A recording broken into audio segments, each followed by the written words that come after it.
Actualmente, soy de la Guardia Nacional, lo que voy a contar no está relacionado con el ámbito militar. Esta experiencia me ocurrió en unas vacaciones que tomé con mi esposa e hijos.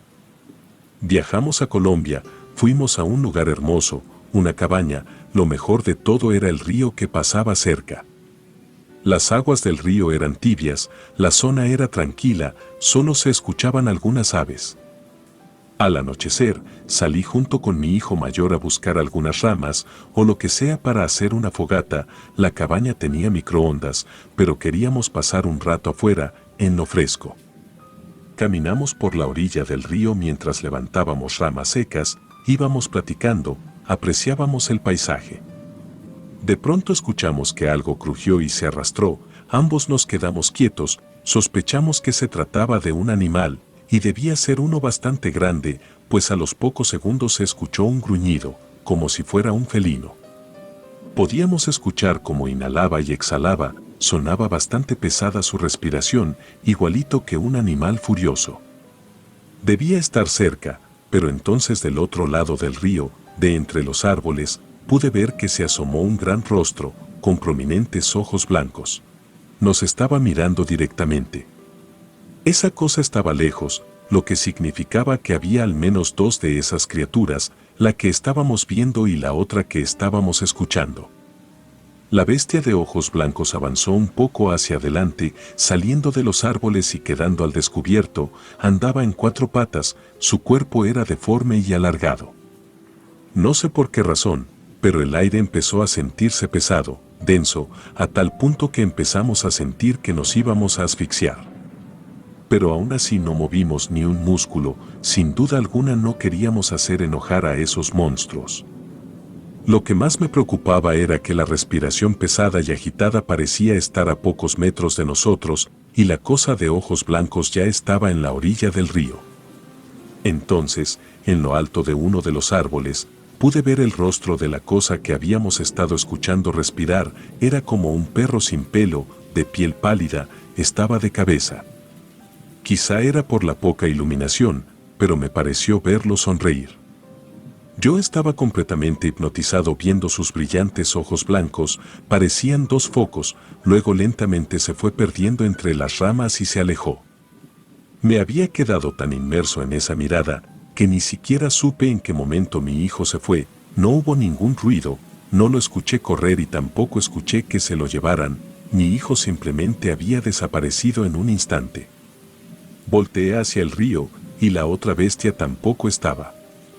Lo llamé por su nombre en repetidas ocasiones, grité, pero no hubo respuesta alguna.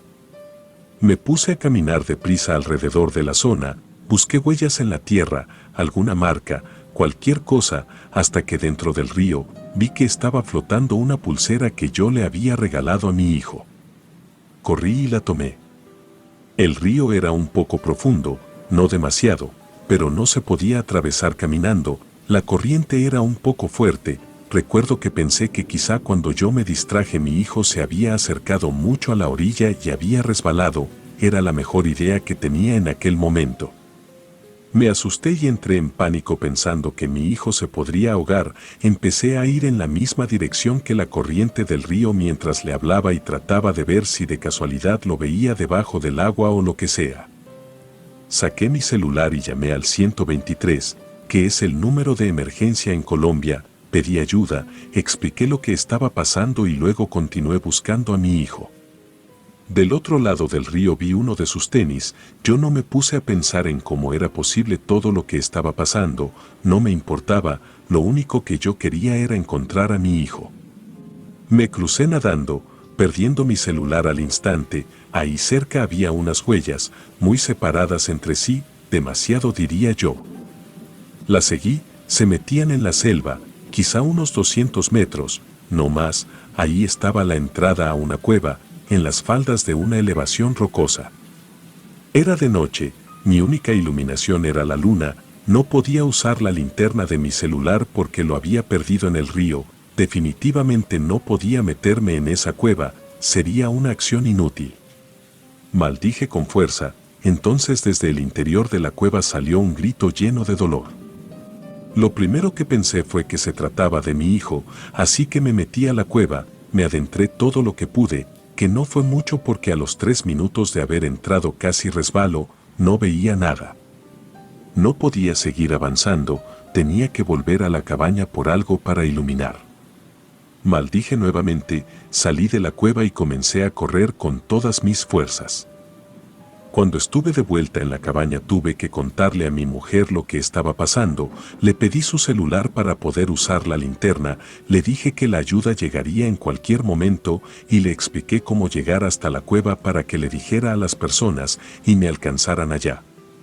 Con celular en mano corrí de regreso, llegué hasta el río, avancé a toda prisa por la orilla hasta llegar a donde me había cruzado, crucé nadando y corrí 200 metros hasta la elevación rocosa.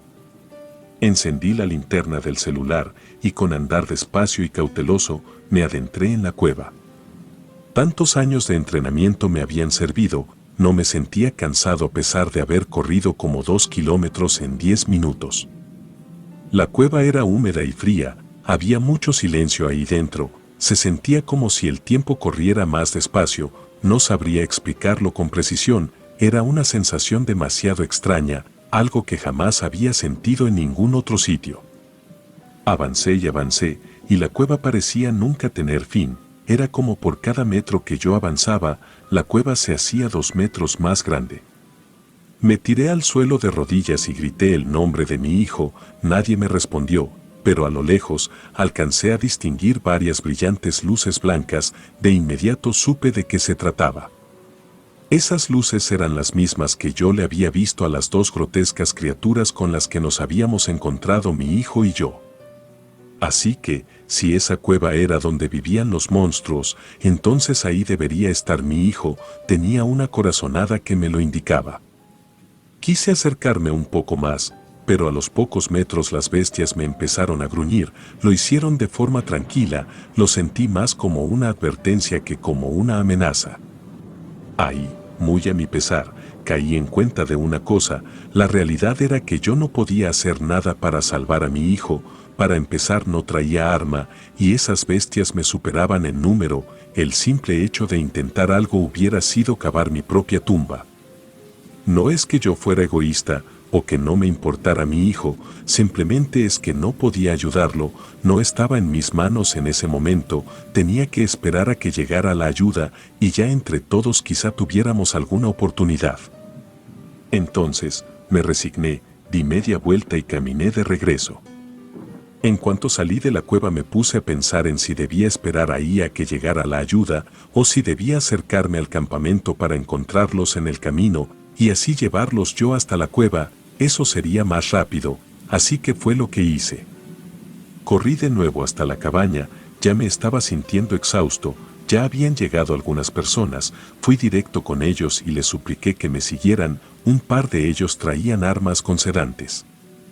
Mi mujer me lanzó una mirada de angustia, tenía que traer a nuestro hijo sano y salvo.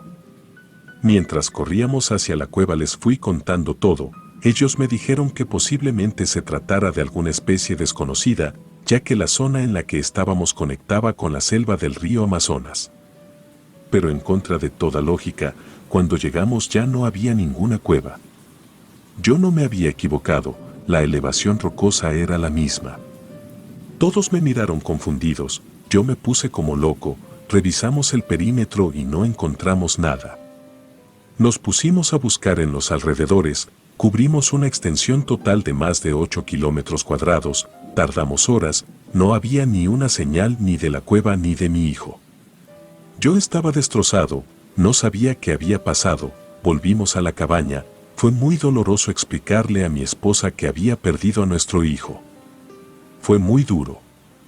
El gobierno colombiano se portó de maravilla, enviaron cuadrillas a buscar, yo me mantuve todo el tiempo también buscando, nunca lo encontramos, ni vivo, ni muerto.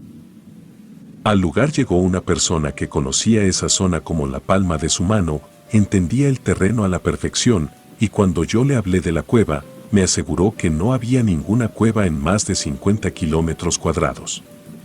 Perdí a mi hijo en Colombia, unas extrañas criaturas de ojos blancos me lo arrebataron.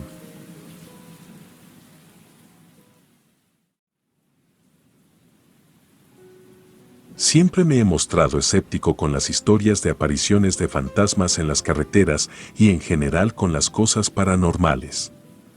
Trabajar en ámbito militar te vuelve muy frívolo, uno deja de pensar en esas cosas, te metes en la cabeza la idea de que los peligrosos son los vivos, no los muertos, un fantasma que ande vagando por ahí, no te puede disparar a la cabeza.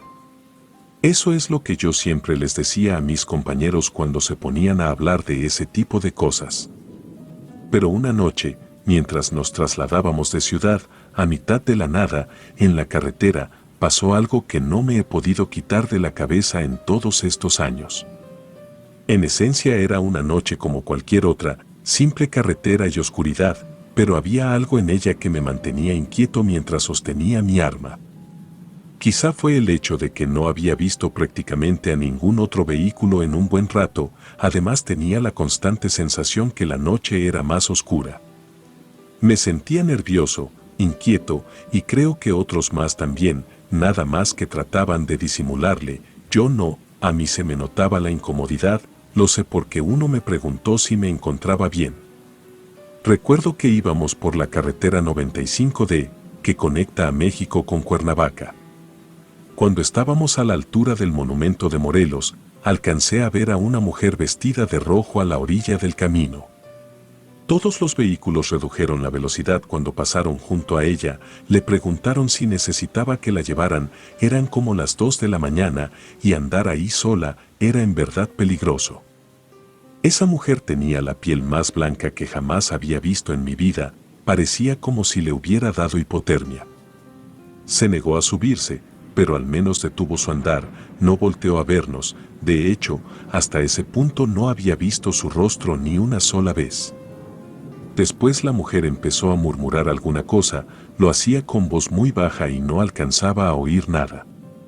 Se le insistió una vez más que se subiera a alguno de los vehículos, pero se negó, así que proseguimos nuestro camino y la dejamos atrás, caminando sola por la carretera a mitad de la madrugada.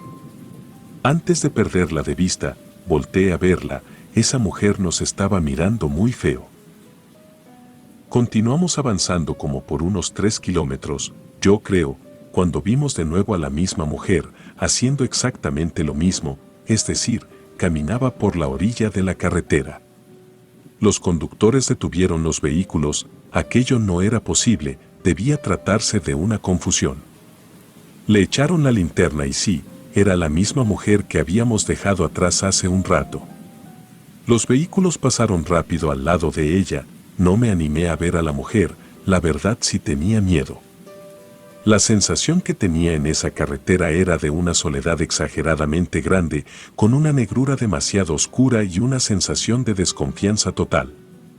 Avanzamos algunos kilómetros, hasta que de la nada todos los vehículos comenzaron a fallar, el motor empezó a hacer ruido, como cuando metes un auto al agua. Bajamos todos, luego de orillarnos, aseguramos el perímetro en unos 30 segundos. Era la primera vez, al menos para mí, que fallaban los vehículos, lo raro es que fueron los 3, y de lo mismo. A alguien se le ocurrió decir que eso era demasiada casualidad, que a lo mejor alguien nos había puesto una trampa y que iban a llegar a emboscarnos. Considerar esa posibilidad nos puso muy nerviosos, se ordenó la revisión y reparación de los vehículos, lo bueno es que algunos de los que iban sabían del tema. En la distancia se asomaron unas luces, se trataba de un vehículo, le hicimos indicaciones para que bajara la velocidad, pero el conductor no hacía caso. Se estaba acercando a exceso de velocidad, nosotros estábamos a unos 400 metros de una curva, si ese vehículo no disminuía la velocidad lo más probable es que terminara sufriendo un accidente. Alguien dio un tiro al aire como un último intento de advertir al automóvil, pero no funcionó. Pasó al lado de nosotros a toda velocidad y justo antes de llegar a la curva, el auto se desapareció. Todos volteamos a vernos confundidos, un par fuimos a verificar la curva, no se veía vehículo alguno por ninguna parte. Volvimos con el resto. No recuerdo quién, pero alguien hizo un comentario bastante atinado, en ningún momento escuchamos que ese vehículo hiciera ruido alguno. El tostó dijo que seguro era un fantasma, y conoce bien el área, nos dijo que en esa carretera moría muchísima gente cada año y que entre los capitalinos era normal escuchar historias sobre fantasmas en esa carretera. Nos dijo que de hecho la mujer que nos habíamos topado antes seguro que era un fantasma también, que posiblemente se trataba de la novia. Se supone que esa mujer había sido asesinada por su pareja mientras discutían al viajar por la carretera. El tipo se volvió loco y la apuñaló. Eso sonaba bastante feo. Luego el tostó se puso muy serio y dijo que no era bueno estar varados ahí en la carretera, que cosas malas podían pasarnos. El capitán le dijo que entonces se pusiera a ayudar a reparar los vehículos para poder largarnos de ahí. Que dejara de poner más tenso el ambiente. Yo saqué mi cajetilla y me puse a fumar. Había empezado a enfriar el clima. Cuando me estaba terminando el segundo cigarro, me quedé observando hacia el otro lado de la carretera y creí haber visto que algo se estaba moviendo, algo pequeño, menos de 1,5 metros. De inmediato tomé la linterna y eché la luz hacia el lugar. Aparte de las rocas, solo había 2 cruces de madera. Me preguntaron qué estaba iluminando y ya les dije. El tostó escuchó, y sin dejar de trabajar en la reparación de los vehículos, dijo en voz alta que esas cruces eran de 2 niños que habían muerto en un choque varios años atrás. No tuvimos tiempo de seguir platicando del asunto, ya que en el momento otro par de luces se asomaron por el horizonte. Siendo sincero, ya teníamos nervios de hacerle la parada y que terminara siendo otro autofantasma. Pero de todos modos le ordenamos detenerse. Lo hizo. Era un señor con esposa y una hija. Les hicimos creer que estábamos haciendo un retén, no les íbamos a decir que estábamos varados ahí. El señor, que era el que venía manejando, aceptó amablemente la revisión, mostró sus documentos, todo estaba en orden. Al civil se le dijo que podía irse, encendió el motor de su auto y antes de irse dijo que deberíamos tener cuidado, que él pasaba por ahí a diario y que por alguna razón esa noche estaba más oscura, que no se veía la luna y eso que no estaba nublado. Nos recomendó tener mucho cuidado y, de ser posible, abandonar el lugar antes de las 3 de la mañana. A los pocos minutos empezaron a caer unas pocas gotas de agua y también se formó algo de neblina. Se me figuró oír a un animal, de hecho, varios lo escucharon, pero nadie vio nada. Quizás solo era el viento que estaba soplando de una forma peculiar, quién sabe. Finalmente, los vehículos volvieron a funcionar, todos volvimos a subir y empezamos a avanzar. Cruzamos la curva que estaba a 400 metros, y luego de avanzar un par de kilómetros los vehículos como que quisieron volver a fallar, pero lo bueno fue que no se apagaron, simplemente los faros empezaron a parpadear. Hubo que ir más despacio para evitar un accidente. Como comenté, estaba chispeando y había un poco de niebla. Entonces, los vehículos se frenaron, algo se les había atravesado, me asomé, era la misma mujer pálida, estaba parada a mitad de la carretera, estaba mirando en nuestra dirección, ya no parecía una mujer normal, su postura era rara. Caminaba hacia nosotros de una forma muy escabrosa, como si sus piernas no quisieran moverse. Se me erizó la piel. Mientras esa mujer más se acercaba, una espeluznante sensación se apoderaba de mí, y puedo afirmar que mis compañeros también tenían miedo, podía notarlo en sus expresiones. El conductor del vehículo que iba hasta adelante saca la mano y hace la señal de que vamos a avanzar sin detenernos. En ese vehículo iba el capitán, supongo que él también estaba asustado. Los vehículos arrancaron a todo lo que da y pasaron por encima de la mujer. No se escuchó ningún golpe, solo un grito estruendoso. Mientras nos alejábamos, pudimos seguir viendo a la mujer parada a mitad de la carretera. Ya no nos quedó ninguna duda de que se trataba de un fantasma, pues si hubiera sido una mujer, habría muerto cuando los 3 vehículos le pasaron por encima. Varias semanas después estuve platicando con un amigo que es trailero. Él me dijo que también le habían pasado cosas extrañas al viajar por carretera, sobre todo de noche. Solo una última cosa, si van a manejar, tengan cuidado. Relatos escritos y adaptados por Ramiro Contreras.